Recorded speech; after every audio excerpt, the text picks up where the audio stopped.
श्रीमन नारायण। श्रीमन नारायण। मेरा एक प्रश्न था कि क्या राम जी और लक्ष्मण का भी अपहरण रावण ने करवाया था अहिरावण से? तो ये अहिरावण कौन था और श्री राम और लक्ष्मण जी का बचाव किसने किया? हाँ, एक कथा ये आती है, जबकि वाल्मीकि रामायण में इसका जिक्र नहीं है, लेकिन अनेकों रामायण है, जैसे आनंद रामायण है या और भी रामायण है, उसमें यह जिक्र आता है अहिरावण और महिरावण का। जब एक रामायण एक घटना आती है कि जब कुंभकर्ण का पुत्र कुंभ और निकुंभ मारा जाता है, उसमें कुंभकर्ण जीवित रहता है, मेघनाद रावण जीवित रहता है, तब ये अहिरावण और महिरावण को रावण बुलवाता है पाताल से। पाताल के लोग राजा थे, जी। और लक्ष्मण का और श्री राम जी का ये अपहरण करवा करके मरवाने के लिए भिजवा देता है पाताल में। और एक घटना ये है कि जब सब मर जाते हैं, ठीक है, जी। मेघनाद से रह करके मेघनाद मर जाता है। मेघनाद अंत में मरते हैं सबसे ना, अंत में मतलब कि रावण के पहले मेघनाद मरता है, जी। मेघनाद के पहले इनके जो और चाचा वगैरह हैं, कुंभकर्ण वगैरह सब मर जाते हैं। और जब ये देखता है कि मेरा सब मर गए, मेरे पूरे वंश के, फिर सोचता है कोई बचा तो नहीं है। रावण सोचता है कि कोई बचा तो नहीं है, सबको मरवाना चाह रहा था। फिर इसको याद आता है कि मेरे सौतेले भी दो भाई हैं, एक का नाम है अहिरावण, एक का नाम है महिरावण। ये दोनों सगे भाई थे। ये लोग पाताल के राजा थे, पाताल धरती लोक के नीचे पाताल के राजा थे, राक्षसों के राजा। लंका का राजा रावण था और पाताल का राजा अहिरावण महिरावण। ये भी कहा जाता है कि विश्रवा ऋषि जो है कैकसी, उन्हीं के गर्भ से जन्म लिया है। तो कहीं कहीं ये होता है कि माने सौतेला भाई है रावण इनका। जी। फिर अहिरावण और महिरावण दोनों सगे भाई थे। बुलाने पर रावण की आते हैं, और जब ये दरबार मतलब ये जब राम सेतु के बाहर जब लंका में जाते हैं, उसके पार से ना, राम सेतु के पार से, जी। तो वहां पे ये लोग टीले नहीं रहते हैं प्रभु श्री राम और बंदरों के बीच। ये बात विभीषण को पता चल गई थी कि अहिरावण महिरावण बहुत मायावी हैं, ये अपहरण करने आने वाले हैं किसकी, राम और लक्ष्मण की, और ले जाएंगे पाताल में मारने के लिए। ये प्रभु श्री राम और लक्ष्मण और हनुमान जी को अवगत करा देते हैं विभीषण। तो उनकी रक्षा हनुमान जी करने लगते हैं। जब सब सोने लगते हैं राम दरबार में रात में, तो हनुमान जी गदा लेके खड़े हो जाते हैं। लेकिन अहिरावण आता है और किसका रूप पकड़ के, विभीषण का। तो विभीषण का रूप अब हनुमान जी देखते हैं, विभीषण तो नहीं बोलते हैं, सोने लगते हैं। और वो रावण, वो अहिरावण जो है राम जी को और लक्ष्मण जी को उठा करके सोते हुए पातालोक में लेके चला जाता है। ठीक है। जी। अब सुबह जब ये पता चलता है कि कोई है, भाई कहाँ चले गए लोग, तब ये छोटा सा रूप पकड़ कर, हनुमान जी तो बहुत चालाक है, जानकारी लेते हैं। तो निकुंभिला, निकुंभिला के पास एक जो क्षेत्र है, वहां पे एक दो ठो जो है कपोत कपोती आपस में बात करते हैं। ठीक है, जी। कि हम लोग नर मांस खाना चाहते हैं।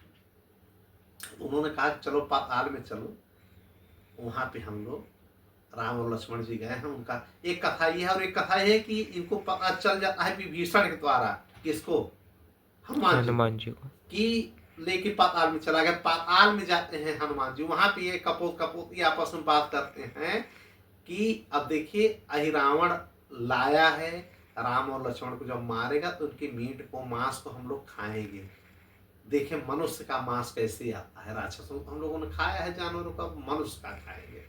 ये सुन लेते हैं। चूंकि हनुमान जी समस्त भाषाओं के ज्ञाता है, मन में क्या है और बोल क्या रहा है, पक्षी हो चिड़िया कोई भी हो, वो समझ जाते हैं। जी। जब जाते हैं वहां पे, तो मकर ध्वज मिलता है। मकर ध्वज कौन है, हनुमान जी के है पुत्र है। ये द्वारपाल था अहिरावण और महिरावण का। रोक देता है हनुमान जी को।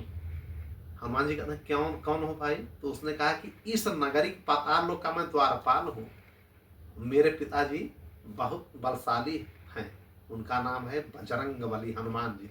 हनुमान जी ने कहा मेरा पुत्र, मैं सब ये नहीं किया हूँ, कहाँ से पैदा हो गया? फिर मकर ध्वज बताता है, जब हनुमान जी कहता है मैं ही हनुमान हूं, तो मेरे पुत्र हो, हमको पता नहीं कब पैदा हो गए। तब उसने कहा कि जब लंका आपने जलाया था, जी। ठीक है, लंका जला करके जब आप लौटे थे और आपके पसीने से जो बूंद गिरी थी, तो एक मगर थी, मगर मगर मतलब क्रोकोडाइल, जी, उसका मुख खुला हुआ था, आपका पसीना स्वेट उसमें गिर गया है, उससे हम जन्म लिए हैं। और एक कथा ये आती है कि आपका ये जब आपने खड़ासा और आपने फूंका तो आपके उस स्प्लिट से उस मगर ने ग्रहण किया और मैं पैदा हुआ, कुल मिलाकर के मैं आपका पुत्र हूं, लेकिन मैं आपको जाने नहीं दूंगा।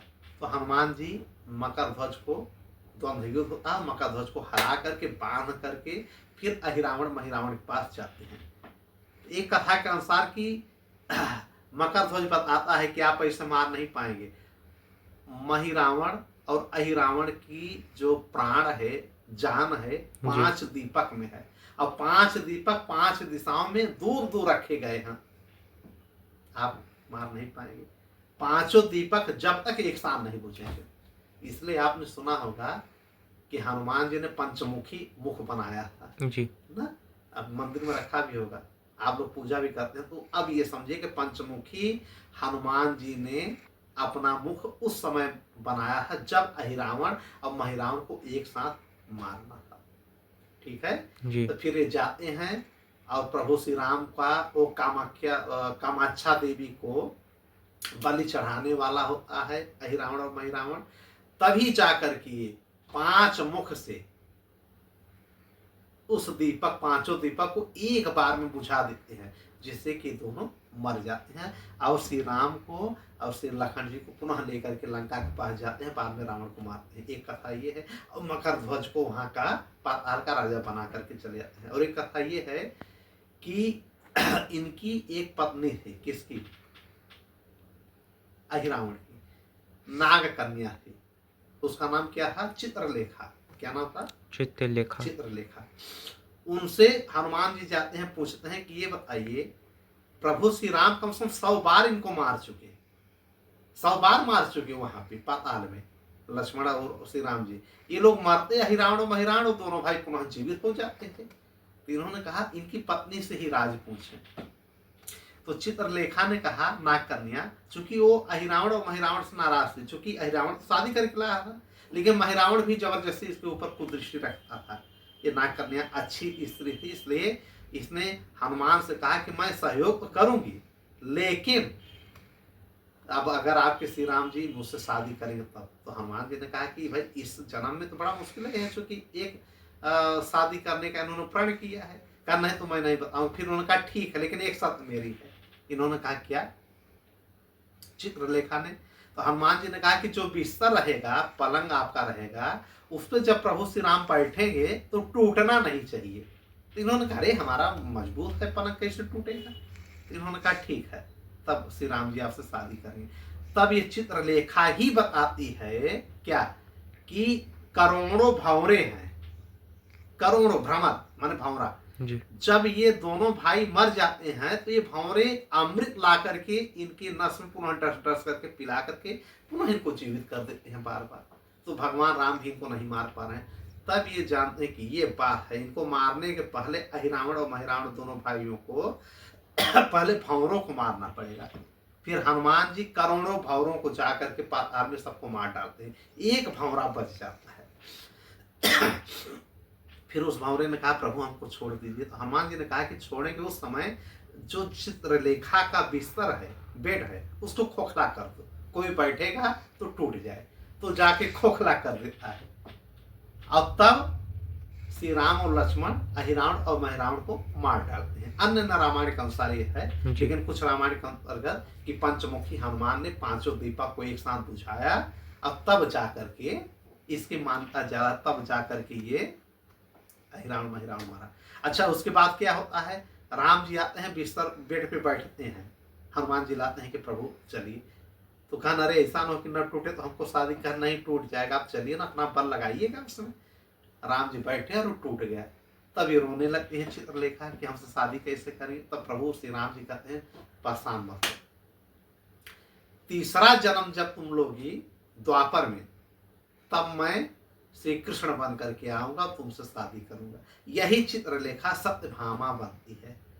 तो द्वापर युग में श्री कृष्ण जी 8 रानियों में एक सत्यभामा रहती है, ठीक जी, है, और 8 रानियां रहती हैं, 16,000 116 ये सब तो मालूम है, 16,108 रानियां, ये सब आपको मालूम है कि इनकी शादी होती है श्री कृष्ण की। इस प्रकार से ये कथा आती है अहिरावण महिरावण की।